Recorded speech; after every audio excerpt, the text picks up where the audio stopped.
E hoje à tarde nós teremos aqui, nesse momento, a nossa primeira mesa redonda, cujo tema será Relações entre Estado e Cultura em Regimes Autocráticos, Lições para Novos Tempos.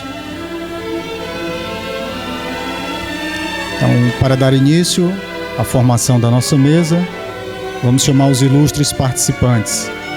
Para presidir os trabalhos, chamamos a professora Olga Gomes de Paiva. A professora Olga Gomes de Paiva é licenciada em Filosofia pela Universidade Estadual do Ceará, com diploma d'études approfondies, tem especialidade na temática Transformações Sociais e Processos Psicossociais por meio de pesquisas interdisciplinares, tem estudos realizados no Centro de Etnologia Social e Psicossociologia da École de Études em Ciência Social, ocupou os cargos de diretora artística do Teatro José de Alencar, chefe da divisão técnica e superintendente regional substituta do IFAM do Ceará. Atua como pesquisadora interdisciplinar, assessora e consultora na área do patrimônio cultural e da cultura tradicional e popular, prestando atualmente assessoria e consultoria à Diocese do Crato, aqui mesmo no Ceará. Pesquisa sobre história dos movimentos ambientais do Ceará. Convidamos também agora para compor a mesa o professor Dr. Albino Rubim. Seja bem-vindo, professor. Professor Albino Rubim é formado em Comunicação pela Universidade Federal da Bahia e em Medicina pela Escola Baiana de Medicina. Mestre em Ciências Sociais pela Universidade Federal da Bahia e doutor em Sociologia pela Universidade de São Paulo. Pós-doutor em Políticas Culturais pela Universidade de Buenos Aires e Universidade de San Martín. Professor titular da Universidade Federal da Bahia, docente do Programa Multidisciplinar de Pós-Graduação em Cultura e Sociedade e do Programa de Artes Cênicas, ambos da Federal da Bahia. É atualmente secretário de Cultura do Estado da Bahia, autor de livros e artigos em periódicos nacionais e internacionais, presidente da Câmara de Comunicação, Cultura e Turismo da Fundação de Amparo à Pesquisa da Bahia. Gostaríamos de convidar agora para compor a mesa o professor Dr. José Ricardo Oriá Fernandes. Seja bem-vindo, professor. Professor Dr. José Ricardo é graduado em licenciatura plena pela Universidade Plena de História pela Universidade Estadual do Ceará, bacharel em Direito pela Universidade Federal do Ceará, mestre em Direito Público pela Faculdade de Direito da Federal do Ceará, doutor em História da Educação pela Universidade de São Paulo. Desde 1994 é consultor legislativo na área de Educação e Cultura da Câmara dos Deputados e atualmente exerce as funções de curador do Centro Cultural da Câmara dos Deputados em Brasília, Distrito Federal. É autor de livros didáticos de história destinados ao ensino fundamental também. E agora convidamos de modo muito especial também para compor a mesa o professor Dr. Marcelo Carlos Cebrián. Seja bem-vindo, professor Cebrián. Professor Cebrián é nosso amigo argentino, advogado egresso da Faculdade de Ciências Jurídicas e Sociais da Universidade Nacional de La Plata, Argentina, titular do Centro de Estudos Jurídicos Cebrián e Associados, em Bahia Blanca, gestor cultural com pós-graduação em Gestão Cultural e Comunicação pela Faculdade Latino-Americana de Ciências Sociais, Flaxo, consultor cultural, diretor do Instituto de Direitos Culturais do Colégio de Advogados de Bahia Blanca desde sua criação em 2011 e integrante da comissão acadêmica da mesma instituição. Executivo responsável pela organização de promoção de atividades culturais, MAPUE, entidade impulsionadora de mais de 300 projetos e ações de natureza cultural desde 2006. Fundador também do Gestores Culturais Baienses, conferencistas em congressos nacionais e internacionais sobre gestão cultural e direitos culturais. Eu passo agora a palavra à senhora presidente da mesa. Boa tarde. Eu gostaria de agradecer O convite que me foi formulado pelo professor Humberto Cunha para presidir essa mesa, que trata de relações entre Estado e cultura em regimes autocráticos, lições para novos tempos. Achei o tema muito oportuno, em se tratando de sociedade como a nossa, que tem uma gênese marcadamente voluntarista e outros adjetivos quejandos. Então, eu gostaria de fazer também uma ressalva e louvar a homenagem do Encontro Internacional de Direitos Culturais ao grande compositor Alberto Nepomuceno.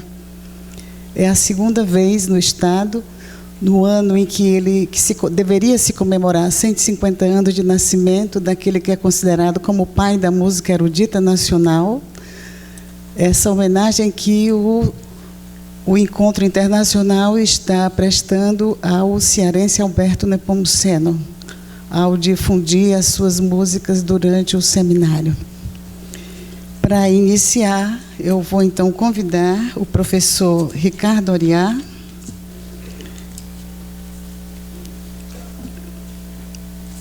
para fazer a sua apresentação. Boa tarde. Eu estou no púlpito, mas não vou fazer nenhum sermão, não, viu? É porque eu acho que fica melhor dessa forma, porque eu trouxe algumas lâminas para tentar não expor, mas dialogar com vocês acerca desse tema tão contundente, que é o tema do direito à memória, incluso do rol dos direitos culturais, e mais ainda quando nós estamos refletindo sobre os 50 anos do golpe civil-militar, né, impetrado em 1964. Já de antemão, eu sabia que os meus colegas de mesa, no caso o Albino e o Alexandre, que infelizmente não pôde estar presente, eles iriam talvez tratar do período ditatorial mais recente em nosso país.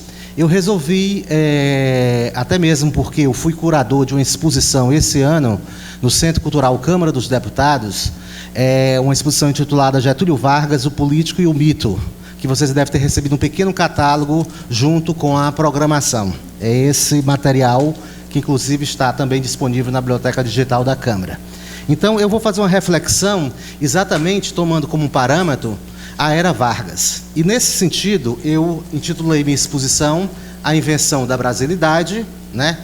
E vamos tratar acerca das políticas de memória da Era Vargas, compreendido desse período de 1930 até 1954.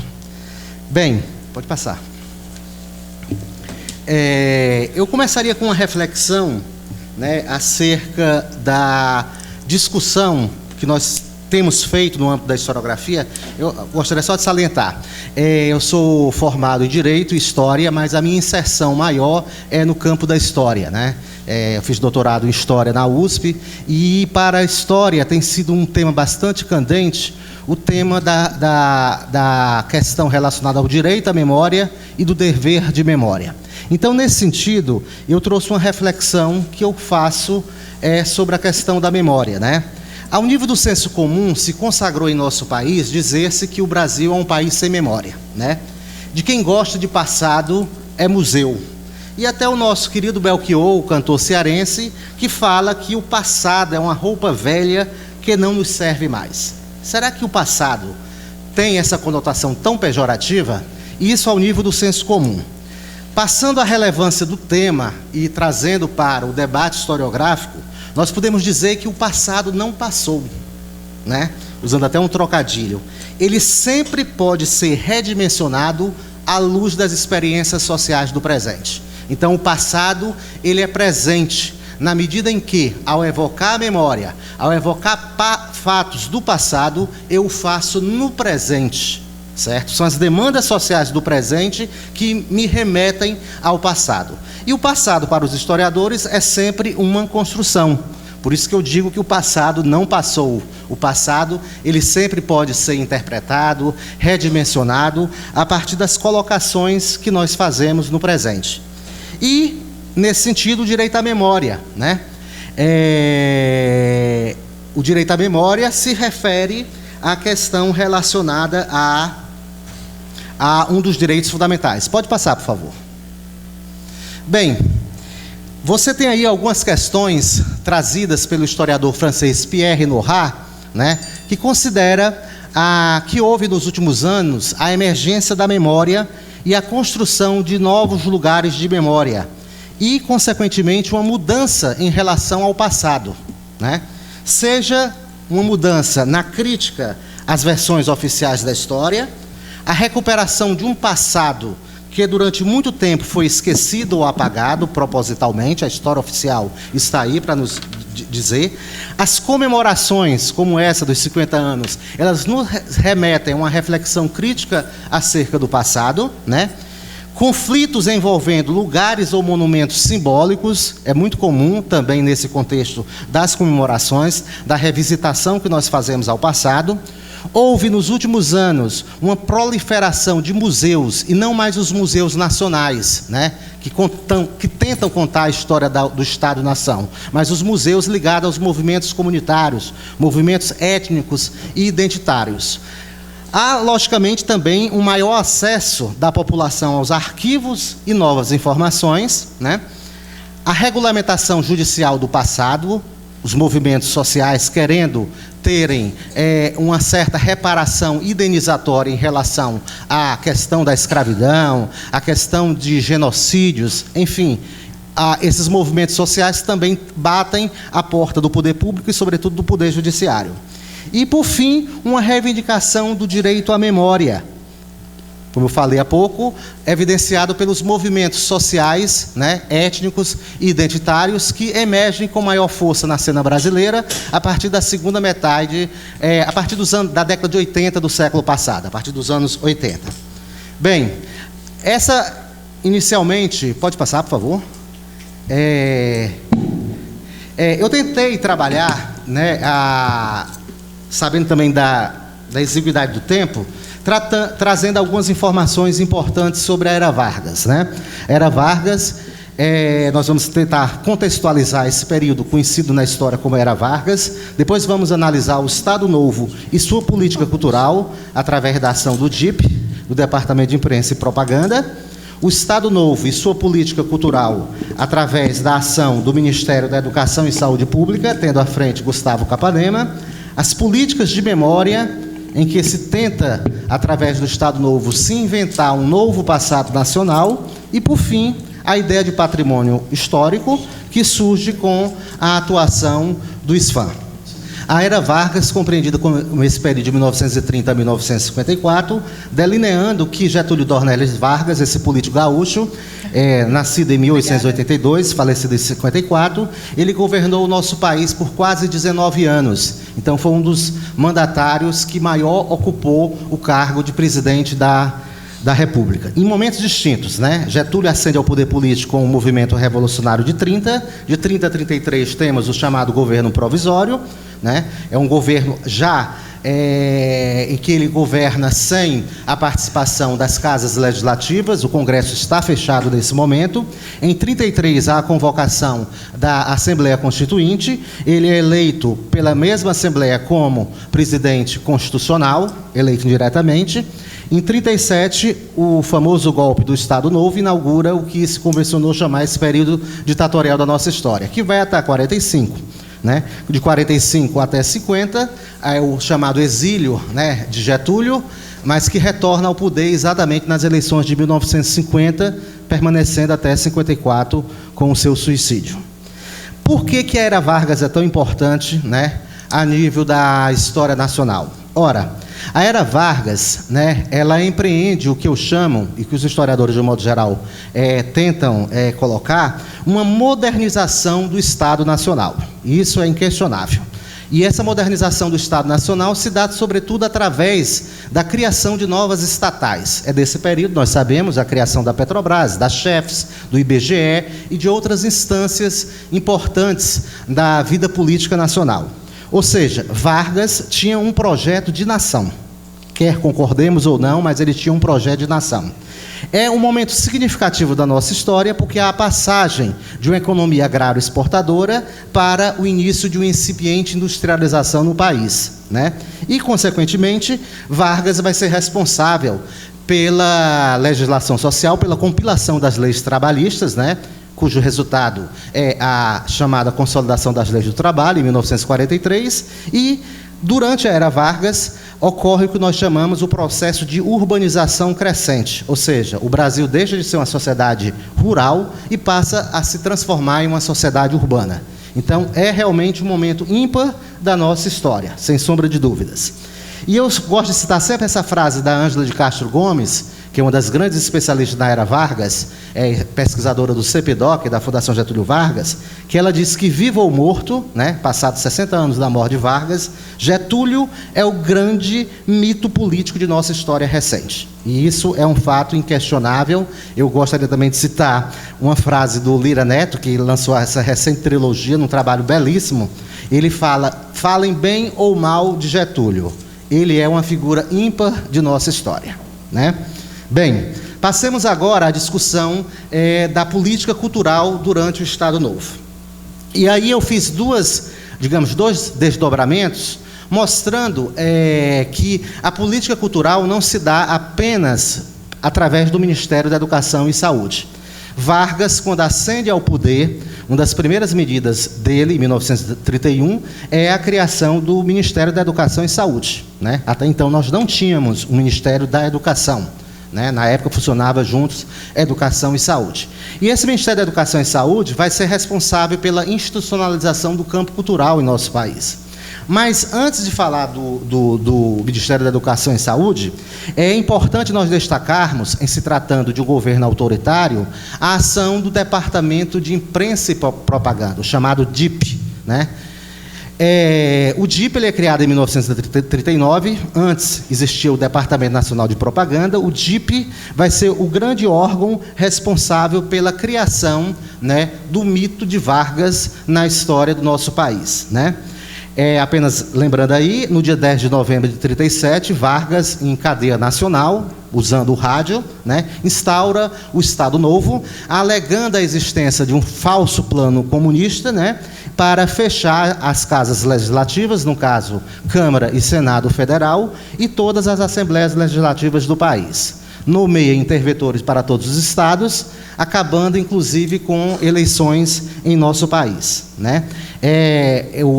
Interessante, é um contraponto que nós podemos fazer, talvez o Albino vá colocar, que a especificidade do Estado Novo, né? É uma ditadura civil que tem o apoio dos militares e que, diferentemente da nossa ditadura mais recente, de 64, ela fecha o Congresso Nacional, né? Nós sabemos que o regime militar recente em nosso país funcionou com o Congresso, embora o Congresso mutilado, né? Com muitas cassações, com a existência de 2 partidos apenas, com o cerceamento das liberdades democráticas. Mas Vargas, realmente, pelo menos ele foi mais, digamos assim, respaldado no conceito autoritário. Ele fecha realmente todas as casas legislativas do país, inclusive o Congresso Nacional. Então, foi o maior recesso parlamentar da história do Brasil. 8 anos sem eleições, sem representação popular. É bom que se diga isso, né? Durante a ditadura civil-militar recente, o Congresso ele vai ser fechado 3 vezes. Em 66, né? Em 68, por conta do AI-5, e em 77, na época da reforma do Judiciário e da instituição do Pacote de Abril, né? Foram apenas 3 momentos em que o Congresso foi efetivamente fechado nessa ditadura militar recente. E Vargas impõe a chamada Constituição do Estado Novo, né? Conhecida como a polaca, nós aprendemos isso nos livros escolares, né? E mostrando que, desse período, né, ele vai governar através de decretos-leis, né? Não existe a instância do poder legislativo. Em 45 ele é deposto pelos mesmos militares que o haviam apoiado, né? E é convocada uma Assembleia Constituinte, que é a Assembleia Constituinte de 1946, que vai resultar numa nova Constituição e o retorno de eleições democráticas com o pluripartidarismo. Bem, pode passar, por favor, Marcos. O Estado Novo é realmente um regime autocrático. E por ser um regime autocrático, nós não podemos esquecer, em se tratando de cultura, que vai haver censura aos meios de comunicação da época, é lógico, né? Vai haver também repressão. Houve repressão, pouca gente sabe disso, mas após o Estado Novo, chegou-se a criar uma CPI na Câmara dos Deputados para evidenciar os casos de tortura e morte durante o Estado Novo, certo? Só que, infelizmente, a CPI não deu em nada, né? Foi depois arquivada, mas o que mostra que houve também repressão e tortura e morte também durante o Estado Novo, né? E o uso da propaganda política em favor do seu mandatário maior, no caso Vargas, né? O órgão encarregado dessa tarefa é o DIP, como eu falei agora há pouco, que vai se dedicar com afinco em promover a imagem do ditador, né? E na construção desse mito vão ser produzidos diversos materiais de divulgação, cartilhas, impressos, filmes. A Voz do Brasil, hoje, a Hora do Brasil, é criada também nesse período para difundir as realizações do presidente. Cartilhas são feitas para serem distribuídas nas escolas. As crianças e os jovens são o principal alvo da ação do Estado Novo, né? Fazendo corações e mentes a favor e criando no imaginário popular, né? Pode passar, Marcos, por favor? Essa ideia de Vargas como salvador da pátria, né?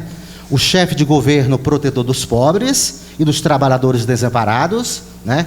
E o que é mais interessante, Vargas, ele dá um golpe de mestre, porque o suicídio que ele vai praticar em 24 de agosto de 1954, além de mitificá-lo, né, vai se transformar numa espécie de herói trágico e mártir da nação brasileira. Ele consegue reverter a situação que lhe era desfavorável naquele momento, né? E, inclusive, na exposição que eu falei agora há pouco, nós mostramos imagens e vídeos nessa exposição que não houve até hoje na cidade do Rio de Janeiro maior manifestação espontânea da história em torno do suicídio de Vargas, né? Uma multidão que sai, quem conhece o Rio de Janeiro, que saiu do Palácio do Catete até o aeroporto Santos Dumont para levar Getúlio para ser sepultado em São Borja, no Rio Grande do Sul. É interessante que, dentro desse plano de mitificação, né, da figura de Getúlio, vão ser promovidas diversas festas cívicas das efemérides nacionais. São grandes manifestações apoteóticas nos estádios, sobretudo o estádio da Vasco da Gama, São Januário, né? São feitas manifestações nas datas cívicas comemorativas, com corais. O maestro Heitor Villa-Lobos vai ser convidado para reger crianças em exaltação a essas grandes datas, que na maior parte das vezes serviu também para legitimar a figura do ditador Vargas, né? É importante a gente verificar que Vargas era uma figura muito interessante, tinha apenas 1,60 m de altura, quer dizer, um baixinho, né? Apelidado de seu GG. Ele tinha uma relação de empatia muito grande com a classe artística da época. Não nos esqueçamos que durante a era Vargas vai coincidir com a chamada era de ouro do rádio brasileiro e a ascensão da MPB, né? É o que eu coloco lá embaixo, citando, que nessa época houve uma espécie de nacionalismo musical. Quem não se lembra, né, ainda hoje, uma espécie de segundo hino nacional brasileiro, Aquarela do Brasil, composta em 1939 pelo Ari Barroso, né? A exaltação ufanística e patriótica em torno dos feitos e realizações dessa terra maravilhosa que é o nosso país. Além da ação do DIP, nós entramos agora ainda um pouco na questão da difusão nos diferentes meios de comunicação. Nenhum presidente da República foi tão abordado nos meios de comunicação, né? Seja no rádio, nos sambas enredos, nas marchinhas de carnaval da época, na literatura de cordel, enfim. Essa marcha aí, conhecida como Retrato do Velho, né, foi o grande sucesso carnavalesco em 1951, que retrata a volta de Getúlio Vargas à presidência da República, certo? Bota o retrato do velho outra vez, bota no mesmo lugar. O sorriso do velhinho faz a gente trabalhar. Eu já botei o meu, e tu não vais botar? Já enfeitei o meu, e tu vais enfeitar? O sorriso do velhinho faz a gente trabalhar. É importante essa discussão em torno do retrato do velhinho, porque é Vargas que inicia né, o uso nas repartições públicas de se colocar a figura do mandatário maior do país, que ainda hoje é seguido em todas as estatais e os órgãos públicos. Vem da época de Vargas, daí a evocação ao retrato do velho no seu retorno à presidência da República, né? Bem, chegando já à penúltima parte, já é a atuação do Ministério da Educação e Saúde Pública, né? Eu falei que a era Vargas, ela vai ser responsável pela modernização do Estado, e que essa modernização do Estado também vai chegar no campo educacional e no campo cultural. No campo educacional, para vocês terem uma ideia, vão ser criadas diversas leis orgânicas. Até então, a legislação educacional era bastante esparsa, né? Então, vai ter, durante a gestão de Gustavo Capanema, leis que vão disciplinar, que vão regulamentar o ensino técnico, o ensino profissionalizante, o ensino primário da época, o ensino secundário. É da época de Vargas, toda essa tentativa de se criar um sistema nacional de educação em nosso país. E isso também vai ocorrer no campo da cultura. A atuação inconfundível de Gustavo Capanema, o mineiro, que vai aglutinar em torno do Ministério importantes nomes da inteligência nacional, né? Apenas para citar o nome, o chefe de gabinete do Gustavo Capanema era o nosso querido escritor e poeta Carlos Drummond de Andrade, né? Era ele que era, digamos, o braço fiel de Capanema, além de outros intelectuais, como Manuel Bandeira, Afonso Arinos de Melo Franco, o próprio Gilberto Freire, Lúcio Costa, Oscar Niemeyer, são desse período que vão ter uma importante atuação na consolidação dessa política cultural do Estado Novo. Nesse período, é interessante observar que são criadas importantes órgãos estatais que visam atender, né, as demandas de diversos setores artísticos. Então, é desse período a criação do Instituto Nacional do Cinema Educativo, do Serviço Nacional do Teatro, do Instituto Nacional do Livro, INL, né? Muitos de vocês devem ter pego livros com edição entre Ministério da Educação e Instituto Nacional do Livro, né? E também a criação do Conselho Nacional de Cultura, é desse período. Então, Vargas também tem uma proposta para a política cultural do Estado Novo. Ou seja, nós podemos dizer que o Estado Novo, citando até o nosso colega Albino Rubim e a Lia Calabre, que é a primeira tentativa de uma sistematização do campo institucional da cultura em nosso país. Isso não quer dizer que não existia política cultural, mas eu estou falando que o Estado Novo ele vai ser responsável pela essa sistematização de se criar, né, um campo institucional para a cultura em nosso país. Bem, é lógico que todo governo, né, e eu gosto sempre de citar essa frase do José Murilo de Carvalho, que é outro grande historiador, ele diz o seguinte: não há regime político que não promova o culto de seus heróis e não possua seu panteão cívico.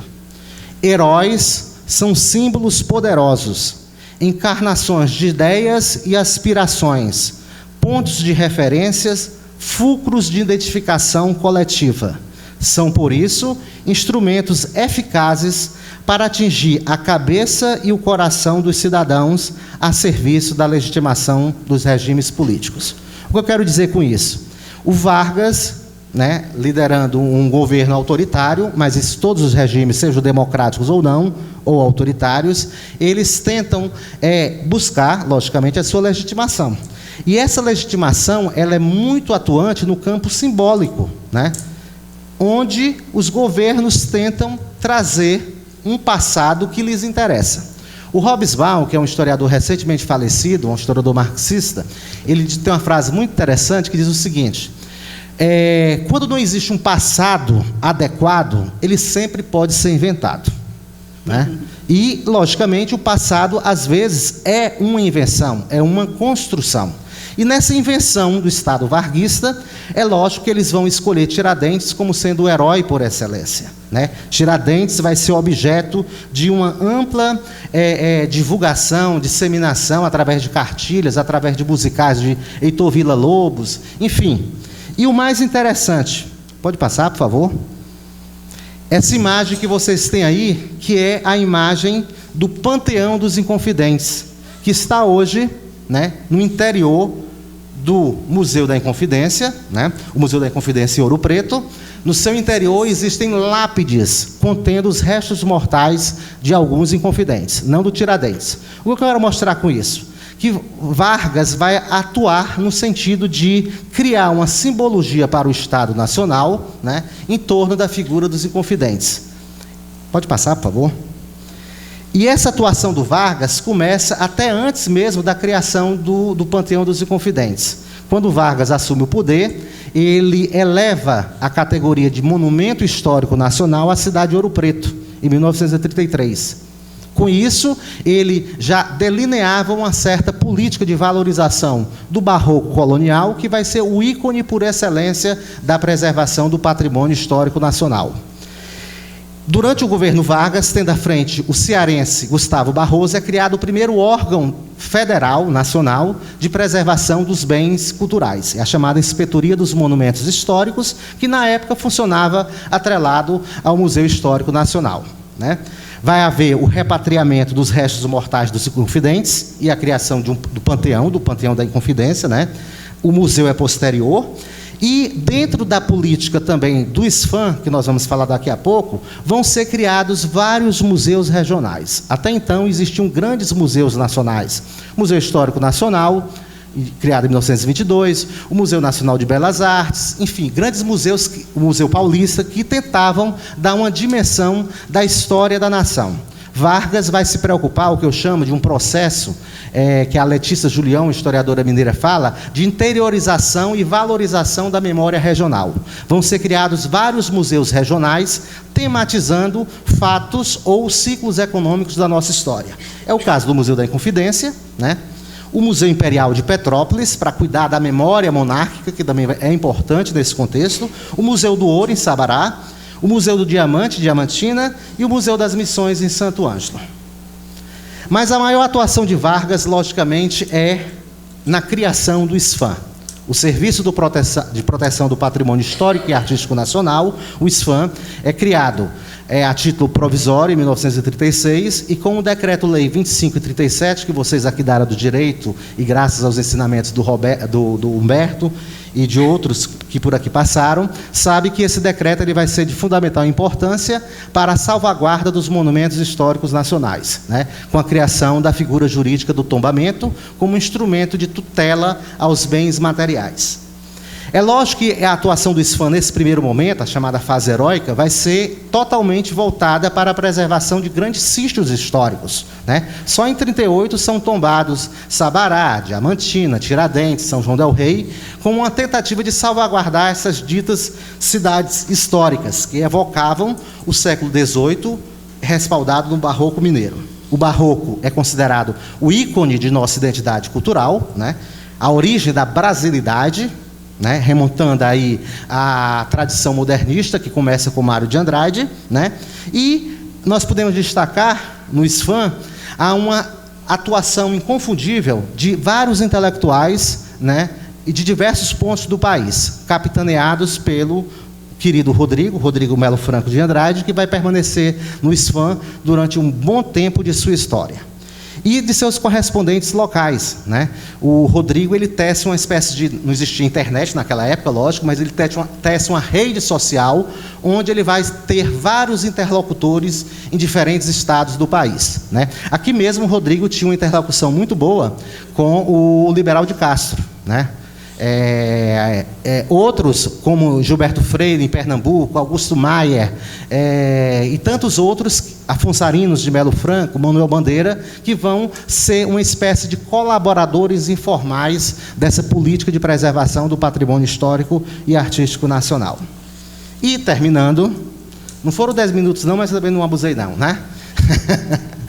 Terminando, fazendo uma evocação à minha fala inicial acerca da importância do passado, né, para a constituição de nossa identidade cultural, eu trago aqui para vocês uma última reflexão sobre a importância dessa discussão que hoje se faz aqui, né, nesse encontro, Direitos Culturais, Memória e Verdade, que é um pensamento da crítica literária Beatriz Sarlo. É uma das grandes críticas literárias argentina. Ela já vem muito ao Brasil, é um nome a se pensar, viu? Para os próximos encontros de direitos culturais, Humberto, a Beatriz Sarlo, eu tenho um contato pessoal com ela, e ela tem se preocupado muito com essa questão da discussão do passado recente na Argentina, né? Então, ela tem uma frase que eu acho assim emblemática, que eu acho que arremata as conclusões e os questionamentos que eu gostaria de deixar aqui para vocês.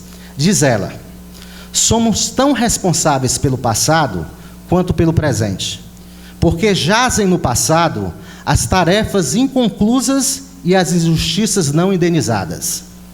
Quem quiser fazer a crítica do presente deve sempre pensar no passado, que só é uma herança intolerável quando deixa de ser submetida a uma crítica radical. Muito obrigado.